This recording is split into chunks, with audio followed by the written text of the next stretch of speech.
Welcome to the Mind Frame podcast, where we discuss all things mindset. My name is Tara, and in each episode, I sit down with experts in psychology and neuroscience, as well as individuals who have achieved the extraordinary in the world of business, sports, and beyond. My aim with each episode is to uncover insight into how our minds work and how our thoughts, beliefs, and attitudes shape our experiences and performance. With that being said, let's get into today's episode.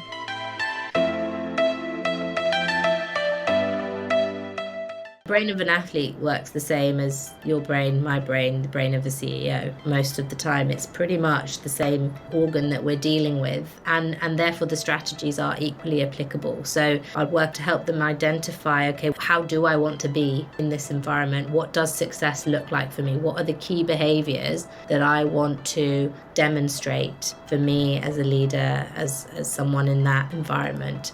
And then we work back in terms of figuring out what's stopping them and helping them build strategies. I think that's the beauty of sports psychology, is that we work in the psychological space where it's about thriving and performing at your best. We're helping you to be better and to flourish and to thrive. I'm so excited to welcome Jess Thom today to the podcast. Jess is an expert in high performance and was the lead sports psychologist for Team Great Britain at the Paris 2024 Olympics. Jess has worked with some of the world's most elite athletes, helping them to reach their peak performance.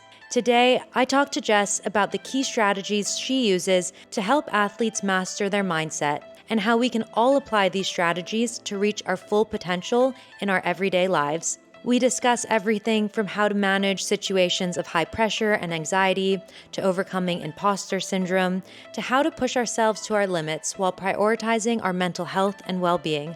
Jess's advice has already profoundly changed my perspective, specifically on why it's important to define our values and our why, as well as why we shouldn't wait on motivation to do the things that are important to us and what we should be doing instead.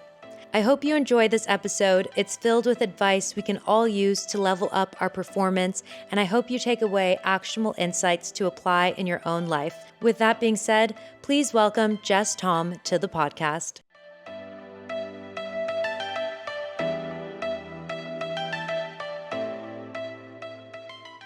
So I'd love to start just with a bit about your background. How would you describe your role and the kind of work that you do today? Yeah, so I am a sports psychologist. I got into this work, over 10 years ago now, I think it was. And I started off in the world of professional sports, so football, rugby, that's soccer for Americans, yeah. Soccer and rugby. And then I moved into the world of Olympic sport and just sort of worked my way up from there and had an amazing opportunity to go to the Tokyo Games and the Beijing Winter Games, sort of helping out with the COVID situation there from a psychological perspective. And then off the back of that, I got the role for Team GB in Paris as the lead headquarter psychologist. So that saw me out in Paris for just under 5 weeks. I think I was out there supporting Amazing. Team GB across the footprint. Amazing. And curious what inspired you to become a sports psychologist. Were you an athlete yourself at one point, or what was that journey like?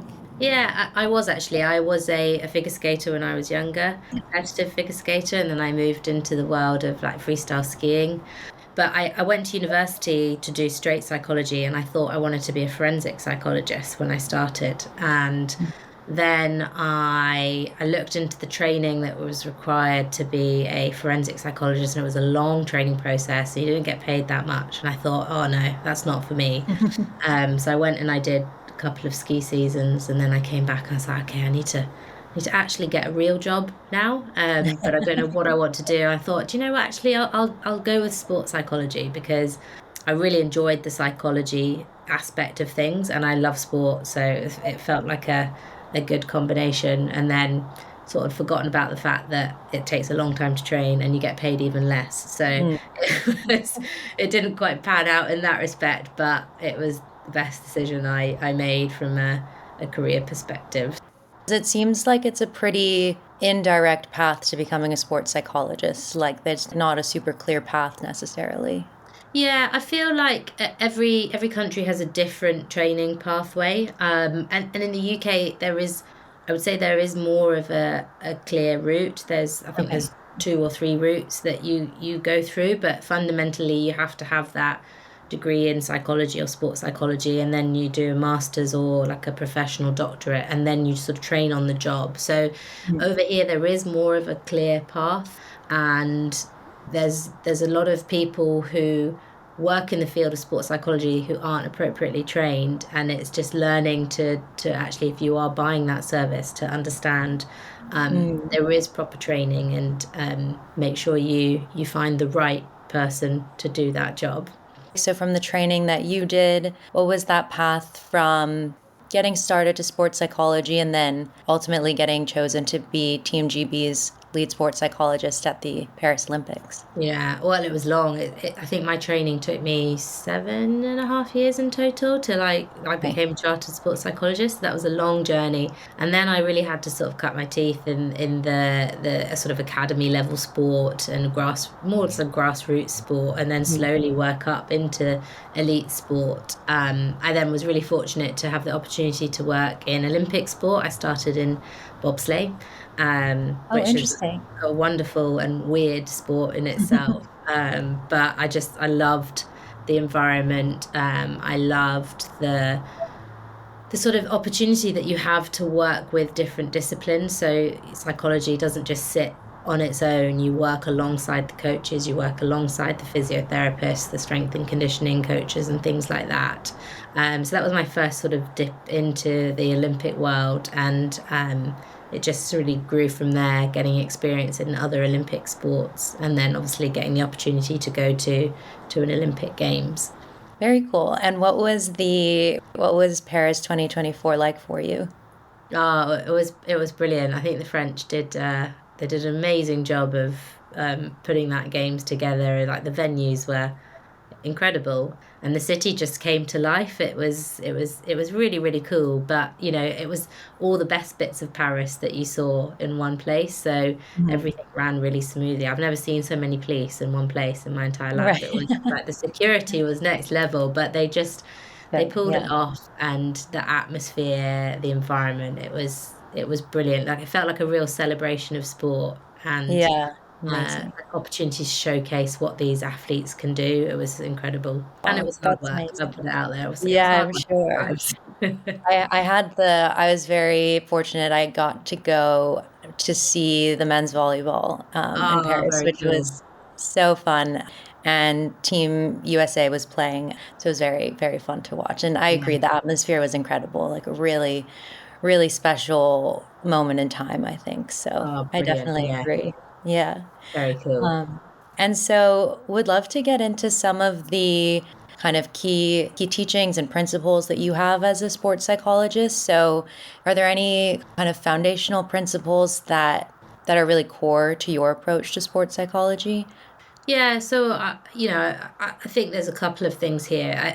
I fundamentally believe that relationships are crucial to good Mm. psychology work. So I would put a lot of time and effort into building good relationships with those in a sport who I work with. So that's not just athletes as well. That's coaches, that's support staff, that's the leadership team.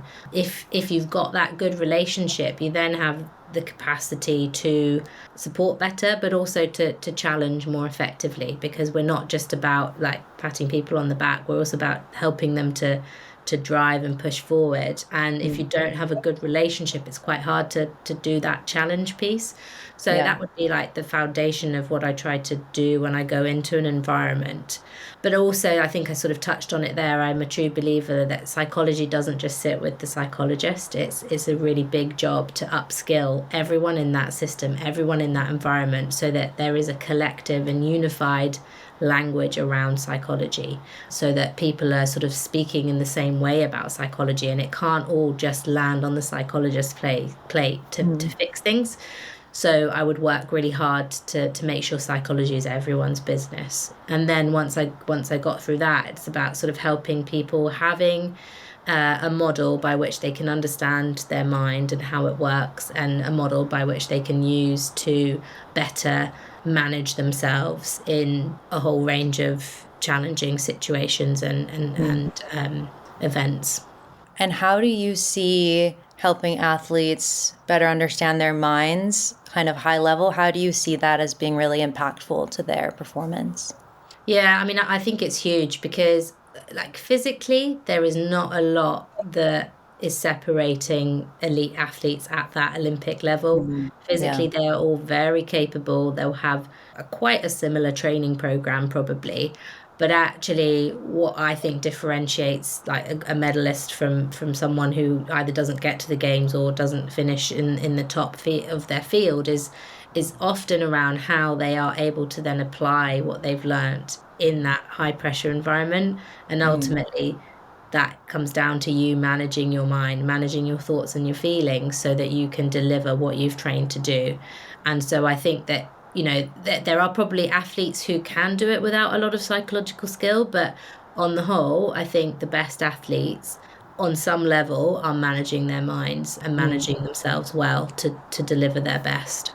Interesting. Yeah. So the mindset can really be a differentiator when physical capabilities are similar. The mindset can really be what differentiates. Completely. Yeah. Yeah.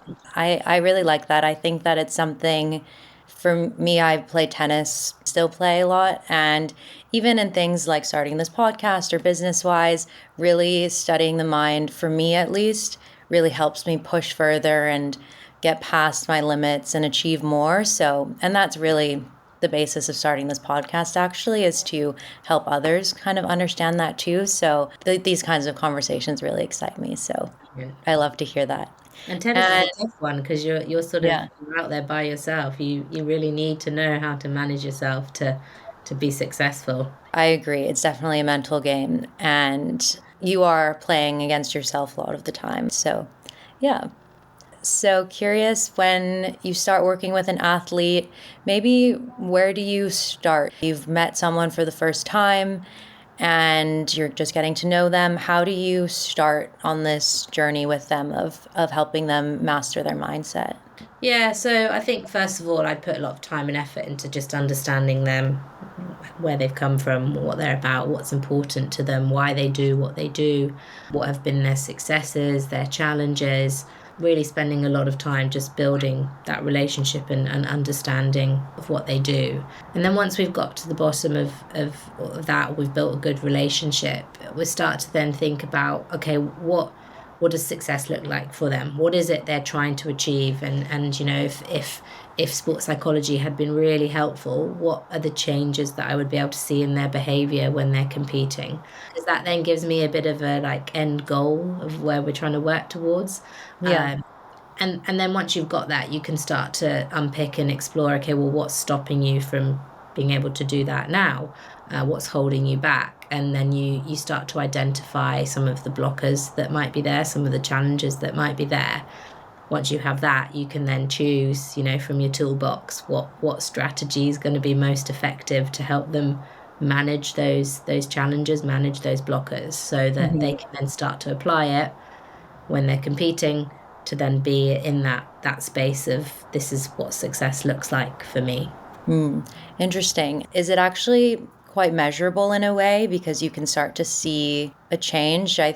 Often think of like mindset. It's not something you can see. Like, how do you measure that? But it sounds like looking at their performance over time, you're able to see where you're starting to have breakthroughs and where needs more support. Yeah. I think some of it is not measurable, some of it is measurable. So the bits that are measurable is the behaviors that we see the athlete do or not do. But I also don't think it's, the psychologist can't take all the credit for that change, because it is always a team effort in elite sport, and you're working collectively with the coaches, with the physio, etc. And so like collectively we're trying to get that shift in behaviors, but you can see the difference of, okay, this is how they were before and this is how they are now. So whatever it is that we're collectively doing is having a positive impact on Definitely. them and their performance. Very cool.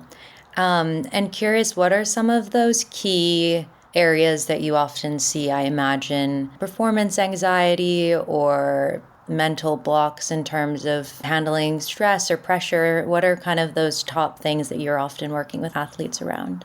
Yeah, it's a good question. I think there's always going to be stuff around like stress, anxiety, and pressure, and the sort of unhelpful thoughts and feelings creeping in, which then are taking a lot of attention away from where their focus needs to be. But Mm. also, what I see is like a lot of avoidant behavior around addressing those thoughts and feelings. So the athletes will often say to me, like, I just don't want to think about it, and I'll be fine. I Mm. don't want to. I don't want to feel like this, so I work really hard to not feel like this. I work really hard to not think like this. Or they'll distract themselves by doing something else, or like singing a song in their head, for example. And Yeah. that works to a certain extent. In my experience, that doesn't work when you're Mm. under a really high load of pressure. So that just it's just not a sustainable way of managing some of those distracting thoughts and feelings. So yeah, it's an interesting journey to get athletes to recognize that and actually, go in more in that approach space of letting themselves feel and think that way, but changing their Mm. relationship to those thoughts and feelings. Yeah, it's really interesting that you say that because I actually have experienced, again, like in tennis, almost trying to overanalyze what is the best mindset to be in. So sometimes I'll like sing a song or really pump myself up or say like this doesn't matter. I don't actually care about this. I go through different ways of thinking to try and see what will help me perform the best, but it sounds like that's really not the most productive behavior. So curious, what would you advise in terms of managing that pressure? And I guess you were saying not trying to avoid those negative feelings. Yeah, and sometimes those strategies will work and sometimes they won't. And it's the inconsistency that is just the challenge. And actually, we don't have space for the inconsistency at the top level of performance. So Mhm. instead, what I would be wanting athletes to start to learn is actually to be able to notice the thoughts and the feelings that they're having in those moments of high pressure and high stress, so Mm. that they can recognize the pattern of thinking and feeling that shows up.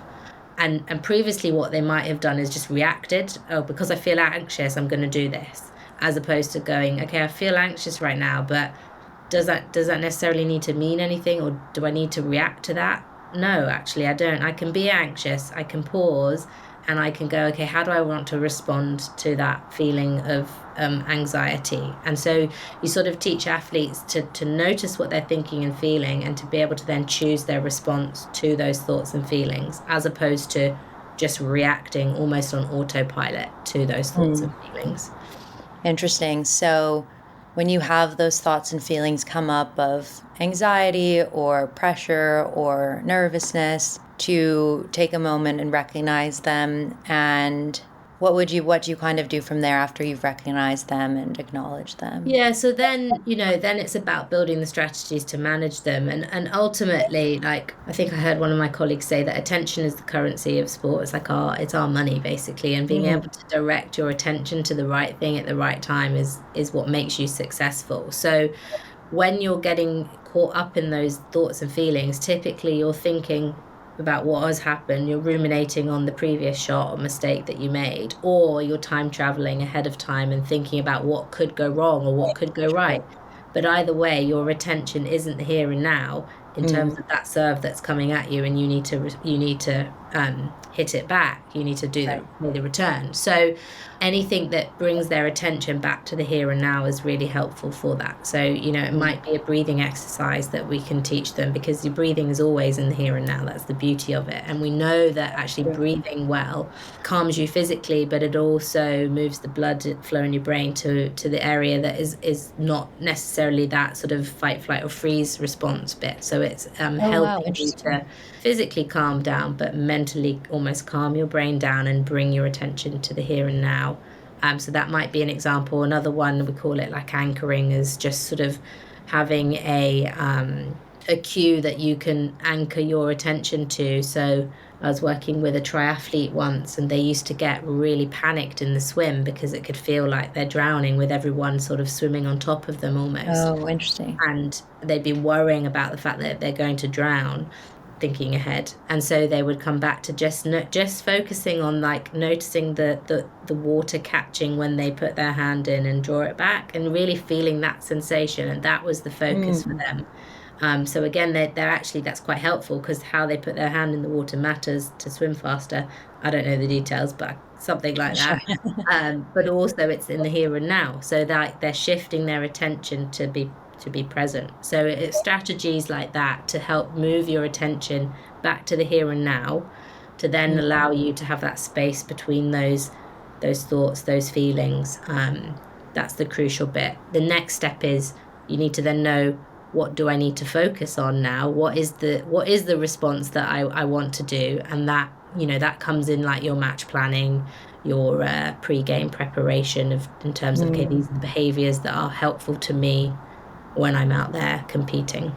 Interesting. I love that. So really using your senses, your breath to ground yourself in the moment. It is true. It's so easy to be worrying about the last point, for example, or the embarrassment if I lose, and really getting yourself present. I think that's really great advice. For someone who's someone outside of sports, for example, like say there's a big presentation or meeting. I know you work also with people in the corporate world. How could they start to apply those same strategies when they have those same feelings, but outside of a sporting environment? Yeah, we do a lot of work in the corporate space, because it's really applicable. You're performing, but just in a different arena, aren't you? In the boardroom versus the Olympic stadium. But ultimately, the brain of an athlete works the same as your brain, my brain, the brain of a CEO. Most of the time, it's pretty much the same organ that we're dealing with, and therefore the strategies are equally applicable. So I'd work a lot with people in the corporate world to help them identify, okay, how do I want to be in this environment? What does success look like for me? What are the key behaviors that I want to demonstrate for me as a leader, as someone in that environment? And then we work back in terms of figuring out what's stopping them and helping them build strategies. And the strategies are not that similar. They're just applied in a different context. So yeah, it's very applicable. And I think that's the beauty of sports psychology, is that we work in the psychological space where it's about like thriving and performing at your best. So we're not necessarily fixing problems. We're helping you to be better and to flourish and to thrive. And therefore, I think it has a massive place in the world outside of sport, because we want to help them be their best versions of themselves. So yeah, amazing. Very cool. I really like how we can start to apply these strategies both in sports and outside of sports. So that's really interesting. I'm also curious about, for example, with the Olympics, you're working towards a goal that's so far in the future. And I know as humans, more and more, we really want that kind of instant gratification. So curious if that's something you come up against with athletes, and how do you retain that motivation over such long periods of time when you're striving for a goal that is so far in the future? yeah, it can be. We work in 4-year cycles. It's a bit of a weird way of living, but you're right, that goal might be 4 years down the line. But there's a hell of a lot of planning that goes in before that big event. So we'd have a roadmap basically for an individual to get to that Olympic Games and be able to perform there. So we would break it down into a yearly plan for them, and then like it breaks down even further into monthly, weekly, so they know what they're doing each day pretty much Wow.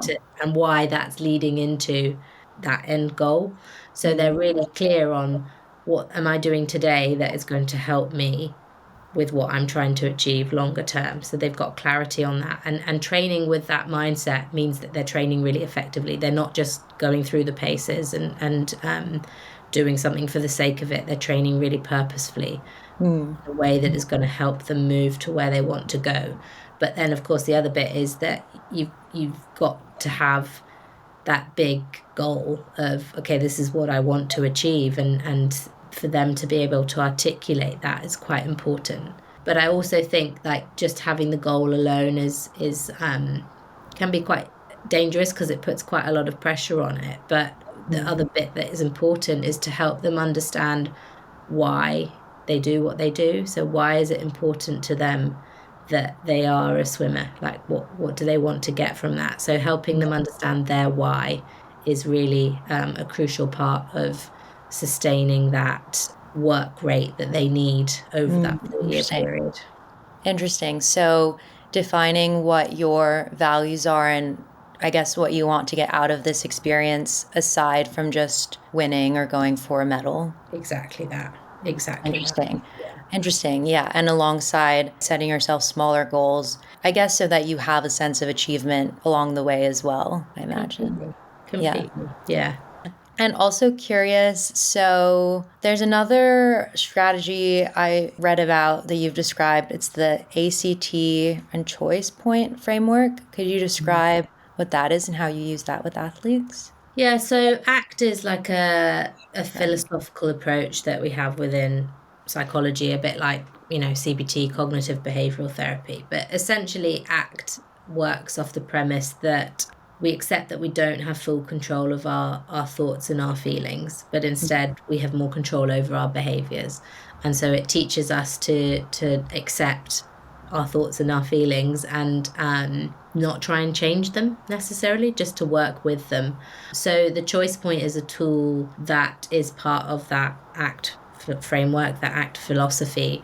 And it's really simple but really effective. And essentially it says that in any given situation, we have a choice in terms of which way we move. So we can move towards how we want to be and in line with how we want to be, or we can move away from how we want to be.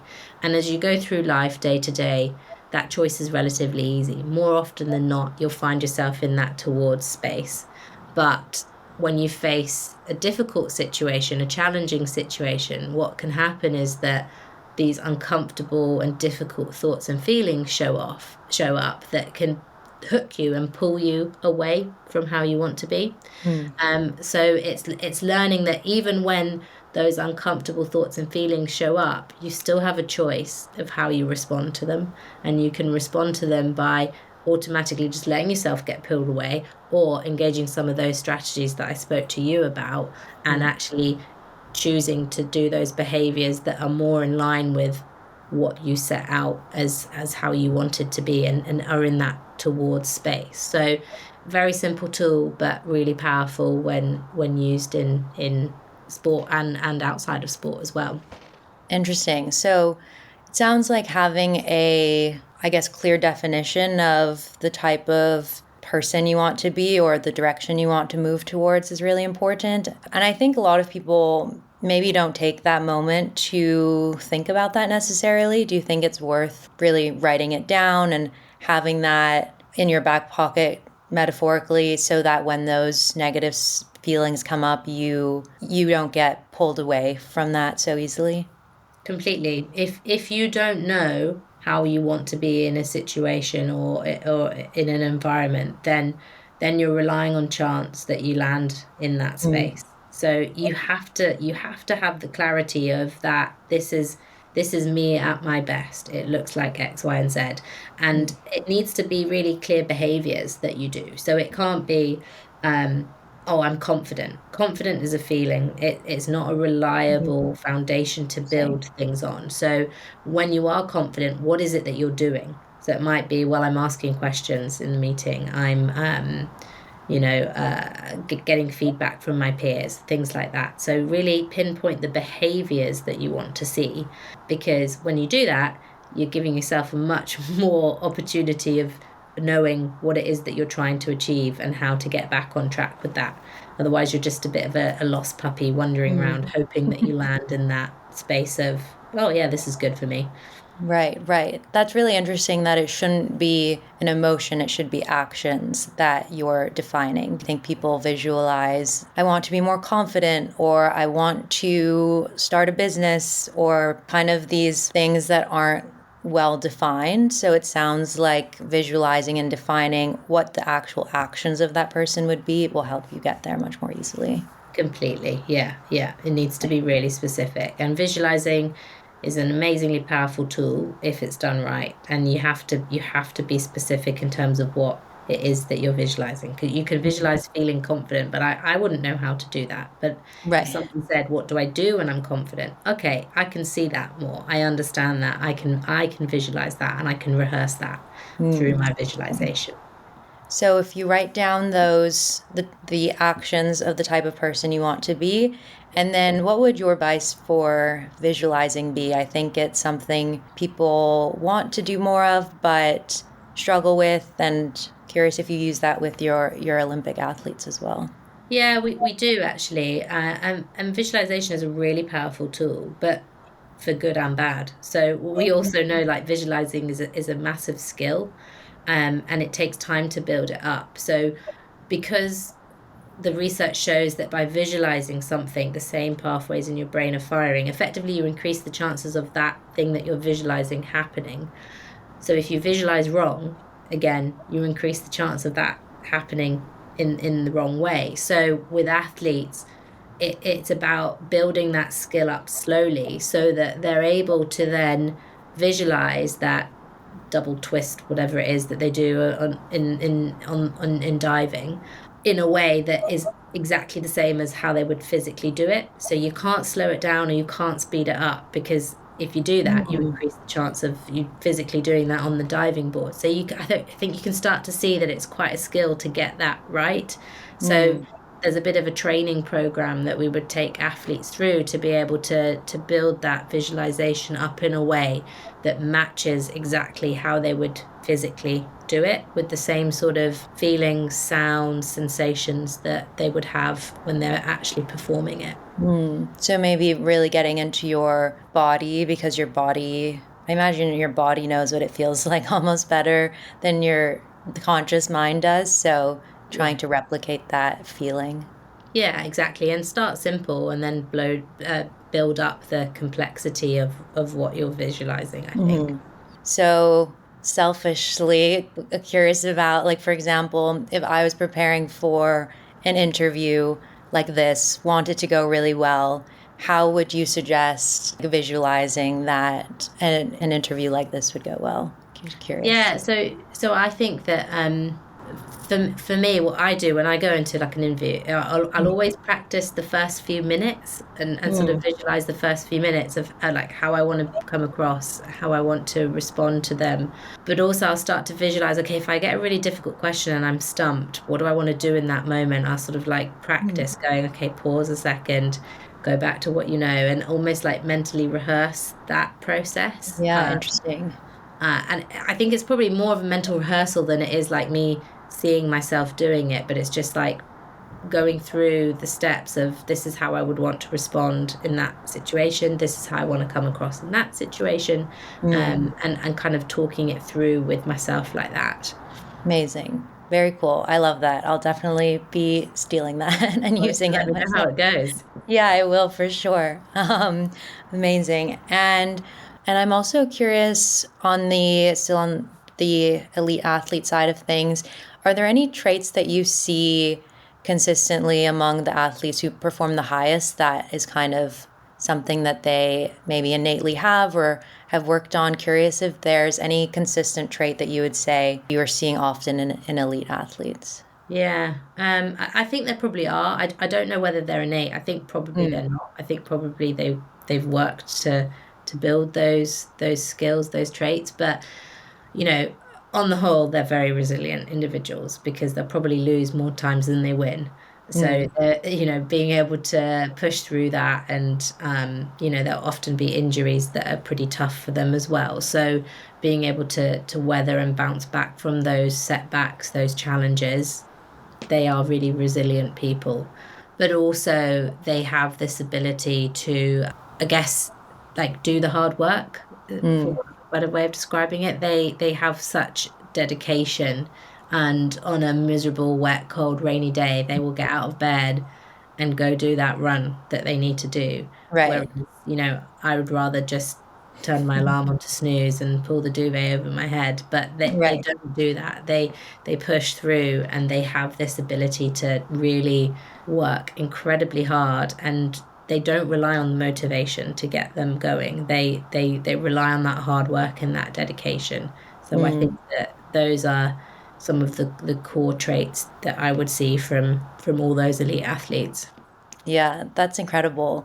The motivation piece, I think, is really interesting because I think a lot of people struggle with motivation. I know I struggle with it in certain areas. And it's really interesting that you said they don't rely on the motivation.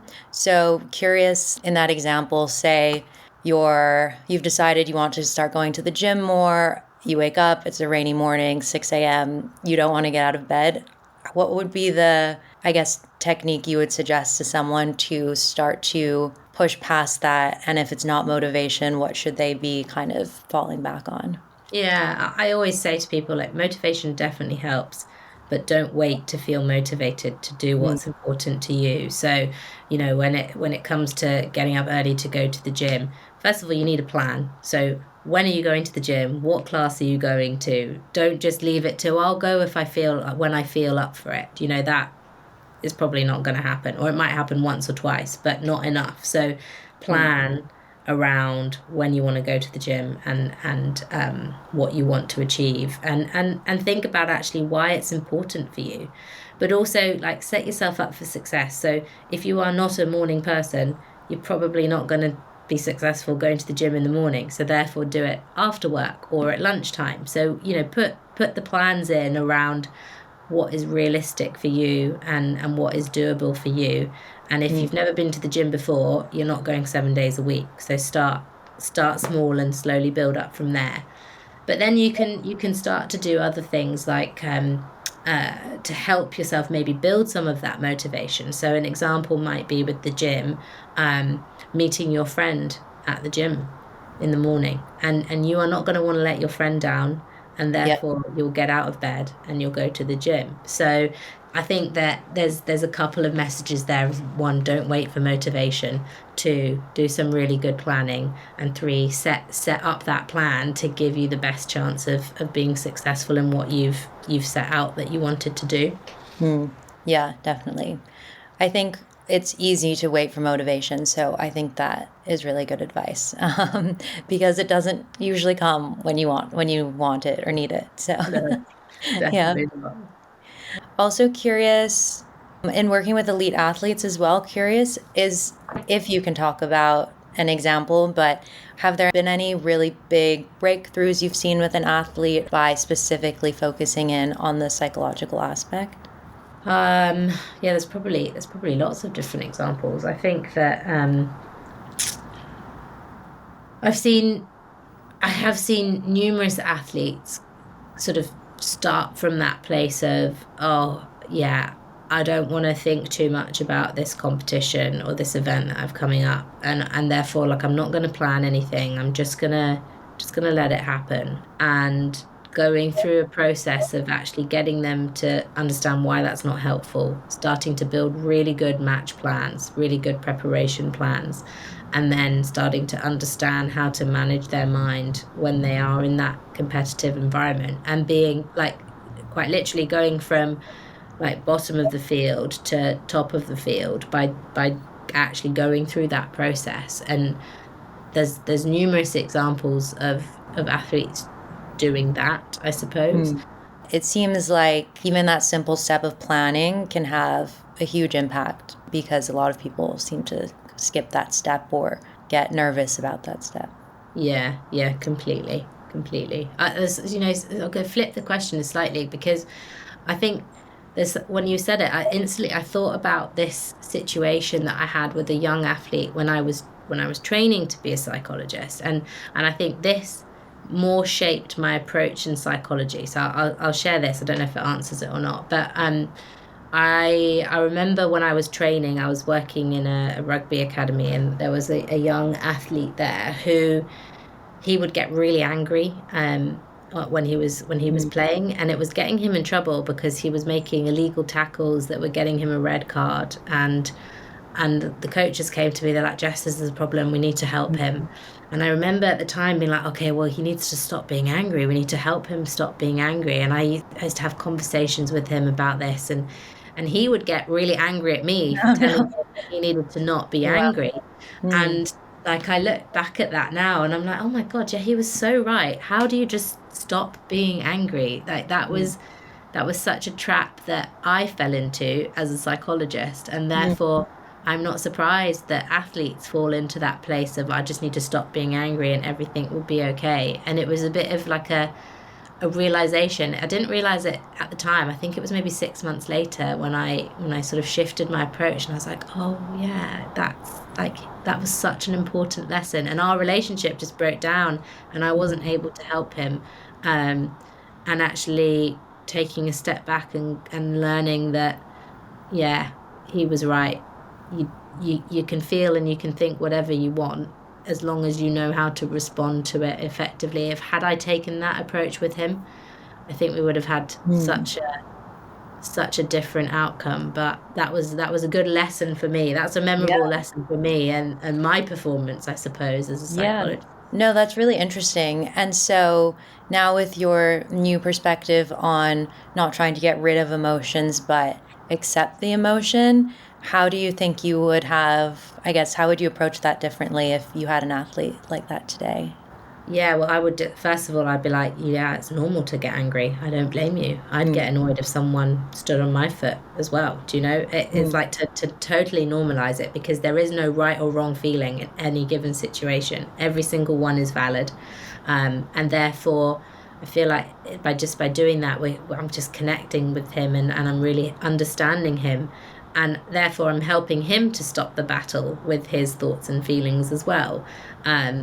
And actually, we could then have shifted our attention to what would be helpful to do when you feel angry. And it's probably not like smashing into someone and making an illegal tackle. It might be take a couple breaths and go get the ball back, you know, in a legal, helpful way within the rules. So, yeah, I'd love to go back and Interesting. that whole conversation. But you know, I was young. It was early days. It was a good lesson to have. No, great lesson. Yeah. And I think applicable because we all have those emotions that we're uncomfortable with.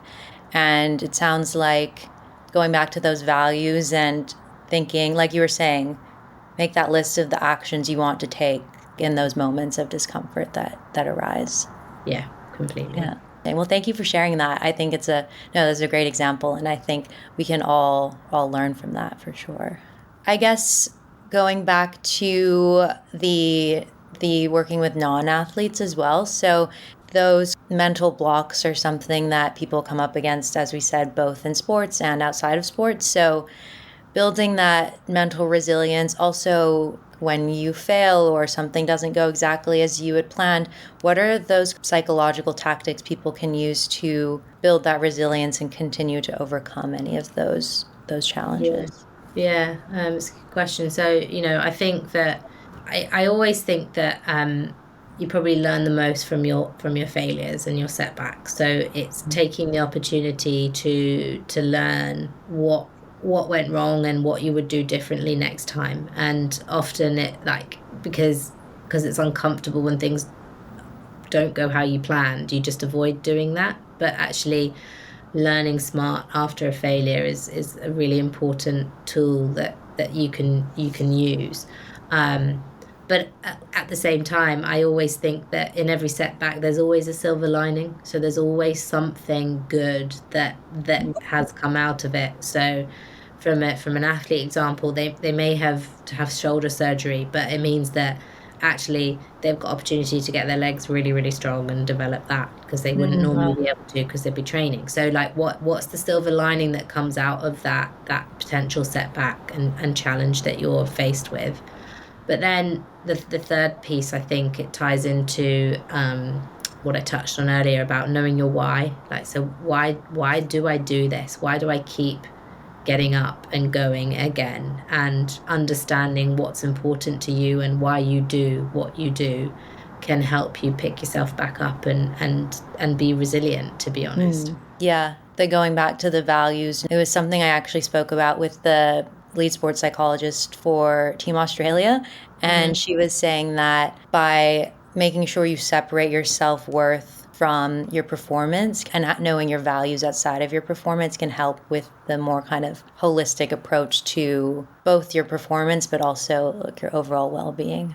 Yeah, she's spot on. Like, you are not your result. You are not, Mm. even when you win a medal, you're more than that. You're not Yeah. defined by what place you come in at Olympic Games. There's much more to life, and your values is part of that. So it comes back to, again, what's important to you and what do you want to put your time and energy into. And, within sport, especially, we encourage athletes to not just be athletes. So have interests outside of sport and have Mm. that more holistic approach to life than Yeah. purely doing sport, sport, sport. And that's a lesson that we've learned over the years as being really important, because previously we might have been in that space of sport, sport, sport, sport, but Mm. it doesn't work. Right. It doesn't Sure, work. sure. Interesting. I love that. Yeah, I agree.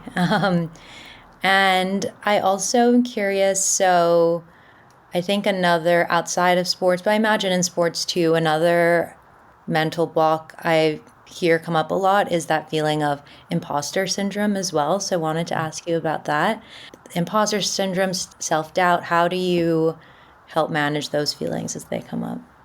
Yeah, I mean, I speak quite a lot about imposter syndrome. I think I think it's something like 90% of people. There is a stat out there and I can't remember. But, if you feel that you are different to other people for whatever reason, be it sex, gender, ethnicity, disability, ability, etc., you are vulnerable to having those imposter type thoughts. And I think that the most important thing is to first of all recognize that it is normal. Um, and actually, they've probably been helpful for you at some point, one way or another, because Mm. I know for myself, I still have that imposter syndrome and those imposter type thoughts, but actually they've driven me to work hard and get to where I am. So it's about recognizing at some point in my life it was quite helpful to think like that, but then starting to take a step back and go, but right now, is this helpful for me right here and what I'm trying to do? Mm. No. Okay. So therefore, then I'll go back through that process of how do I want to respond to these thoughts. And I always give my imposter syndrome a name. It's Frank for me, because then I Nice. can I can easily identify. Okay, that's Frank talking right now, but I don't need to Mhm. listen to Frank in this moment. He's not that Mm. helpful. This is what would be more helpful for me. So yeah, Interesting. it's that process of normalizing it, recognizing when it is helpful and when it isn't helpful, and again, name it, choose your response to it, and build from there, really. Hmm. How does naming it help psychologically? So I think it does two things. First of all, it helps you recognize it's playing out really quickly. Mm. So the foundation of like what we teach is being able to notice the thought and accept it. But it kind of takes the power out of it a little bit, because it's like, oh, it's just Frank. Like, I'm Mm. not I'm not then getting caught up in thinking about, oh yeah, but maybe they do think that I'm not good enough. Oh yeah, no, he looked at me funny. He really doesn't think I belong here. I'm not getting caught up in that spiral of like Mm. unhelpful thinking. I'm just going, yeah, there's Frank, thanks, but not right now. Yeah. I'm going to focus on this.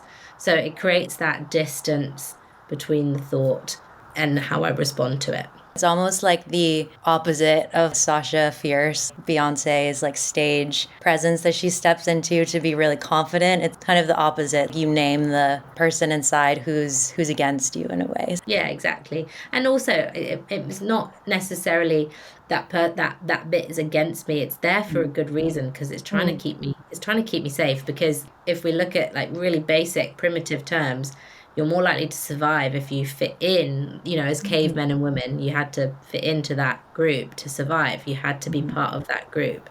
So it was there for a really good reason. But nowadays, actually, we know diversity is wonderful and we want to celebrate it. So actually, I don't see it as my enemy. I know it's trying to help me and keep me safe.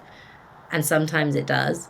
And then Mm. other times it doesn't. But Frank's my friend. Not always my best friend, but Sure. Yeah. he's my I love friend. that shift. That's really interesting because I immediately went to like, oh, Frank is bad. But I Yeah, like how you explain that it's not bad, but you just don't always need his help in every scenario. exactly. Yeah, very cool. And something else I wanted to ask about is all of the things we've been talking about. It's really, how do you push yourself to be your best, achieve goals, motivate yourself, and become, I guess, that version of yourself that you are looking for. When you're striving for those goals, how do you balance that pursuit of performance with the overall mental health and well-being? I know that's something you've talked about, and how they don't have to be mutually exclusive. How do you think about pushing yourself to the limits whilst also taking care of yourself? Yeah, I think you really have to have balance. And I think we now accept that you probably perform better when you're in a good space yourself. So I would work really hard with individuals for them to have their own good, like, well-being plan and care plan around, okay, so for me to show up as my best and have capacity to manage my mind in these high pressure environments, I need to make sure that I'm getting good sleep. I need to make sure that I've got time to see my family. I need to make sure that I'm exercising. And I need to make sure that I'm eating well. Simple things like that. So you thinking about your own like care plan, your own well-being plan is really important. And we work hard with everyone in that elite sporting system, athletes, coaches, sports support services, to have that plan.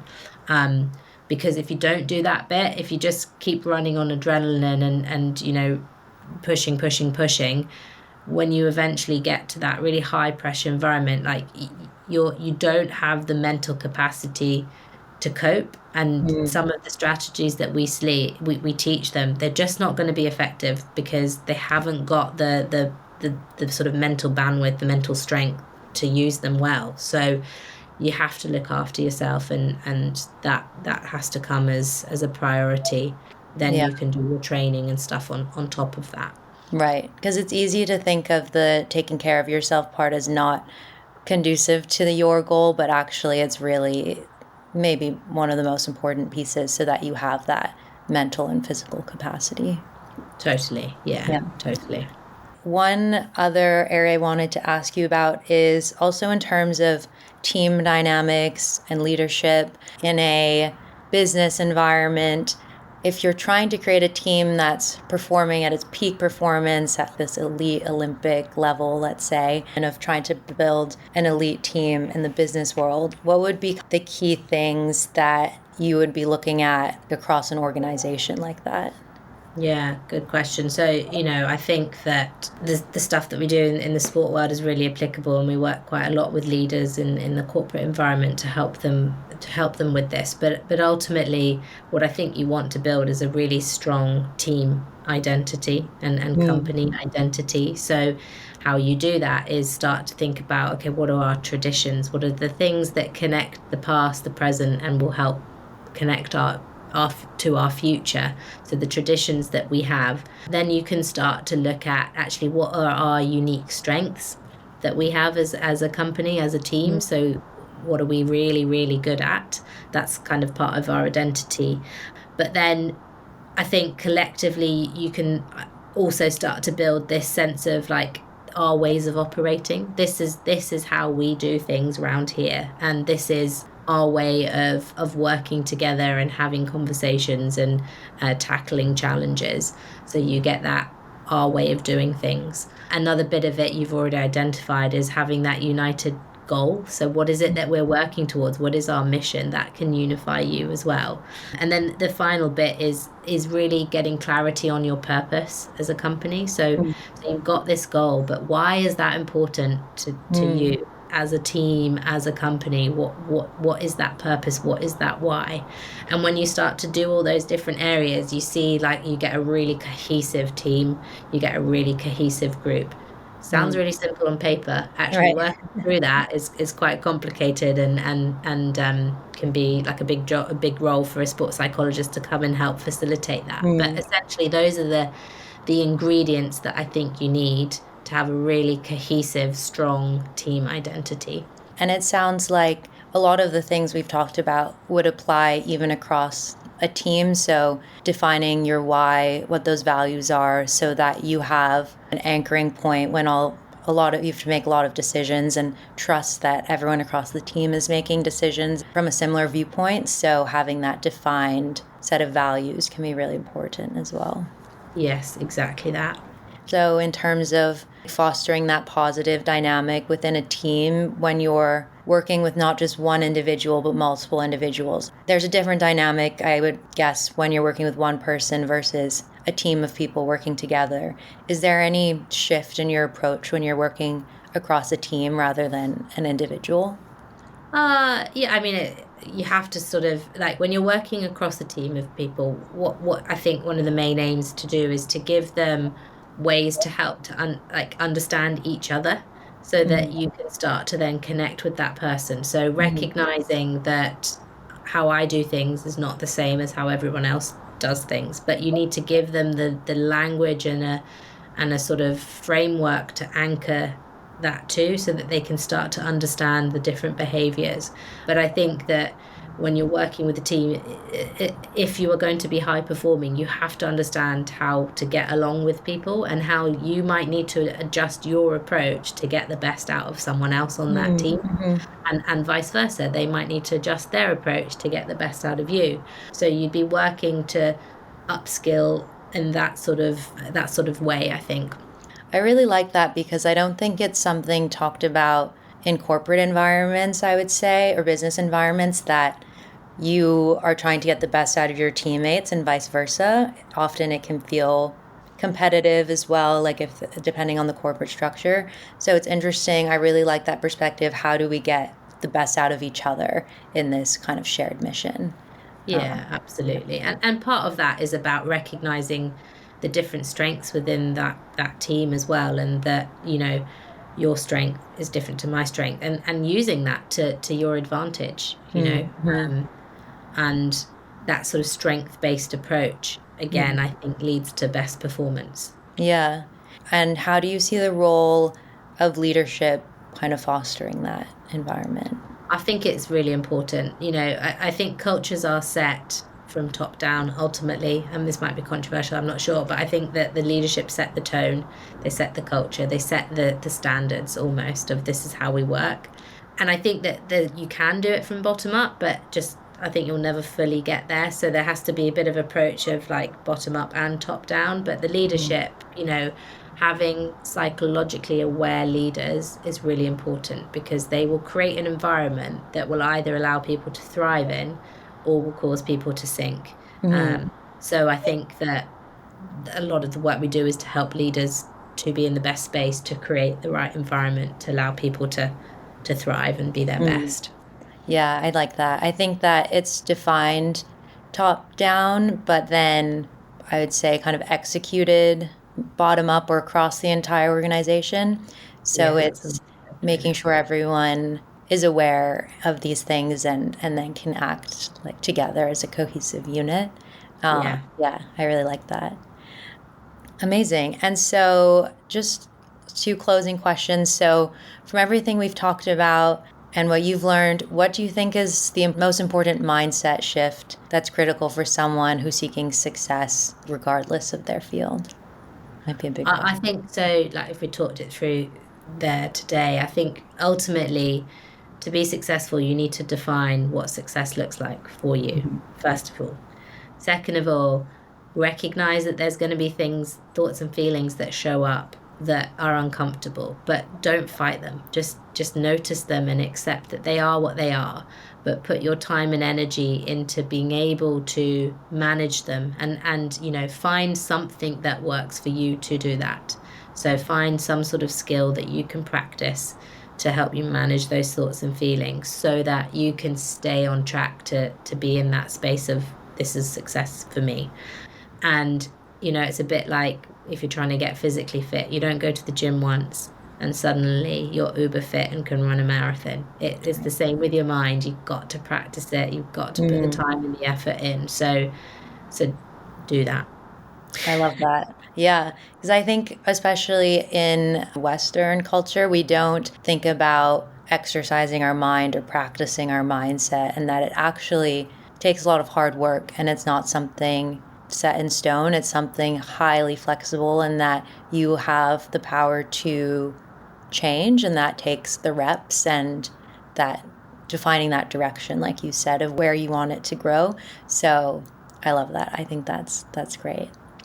And similar question, but my last question is, what is the main lesson you would want others to take away from this interview when it comes to their mindset? I think ultimately the main lesson is that there are lots of strategies out there that can help you. There are lots of brilliant apps, and don't just leave it to chance to get yourself in a good place. Take action. Go away, find something that is going to work for you, someone that can help you, something that can help you, and put it into place. Go do it. Love it. Amazing.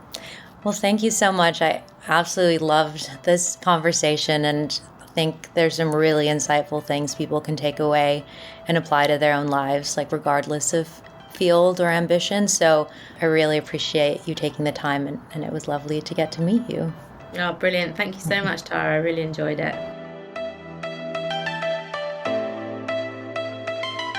This podcast is for entertainment purposes only. For more episodes, search for the Mind X Frame podcast where you stream your podcasts, or visit @MindXFrame Podcast on Instagram.